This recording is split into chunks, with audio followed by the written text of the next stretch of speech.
আসসালামু আলাইকুম রাহমাতুল্লাহি ওয়া বারাকাতুহু। সম্মানিত প্রিয় দ্বীনী ভাই বোনেরা, আজকে আমরা এমন একটা জিনিস সম্পর্কে জানতে যাচ্ছি, সেটা হচ্ছে আমরা নামাজের মধ্যে বেশি অংশ এই ভুলটা করে থাকি, যে ভুলের কারণে আমাদের নামাজ বাতিল হয়ে যায়, আমাদের নামাজ হয় না, আমাদের নামাজ নষ্ট হয়ে যায়, আমাদের নামাজ কবুল হয় না, আমাদের দোয়া কবুল হয় না। এই সবের কারণে হচ্ছে নামাজের মধ্যে এমন একটা ভুল আপনারা প্রতিনিয়ত করে থাকেন। সম্মানিত প্রিয় দ্বীনী ভাই বোনেরা, আজকে যে বিষয়টা নিয়ে আলোচনা করতে যাচ্ছি সেটা হচ্ছে খুবই ইম্পর্টেন্ট একটা জিনিস।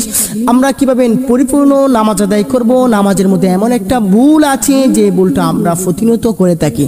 আমার মা বোনেরা এবং আমার ভাইয়েরা যারা আছেন, আমরা সকলেই এই ভুলটা করি। বেশি অংশ মানুষই আছে এই ভুলটা করে থাকেন নামাজের মধ্যে। কেননা আপনাকে জানতে হবে, আপনাকে বুঝতে হবে, আপনাকে নামাজ সম্পর্কে শিখতে হবে। আপনি যদি পরিপূর্ণ নামাজ না শিখেন, আপনার ইবাদত কবুল হবে না, দোয়া কবুল হবে না। আল্লাহ রাব্বুল আলামিনের কাছে আপনি কিছু চাইলে সেটাও কবুল হবে না। তো সম্মানিত প্রিয় দ্বীনী ভাই বোনেরা, অবশ্যই ভিডিওটা স্কিপ করবেন না, ধৈর্য ধরে শেষ পর্যন্ত দেখবেন।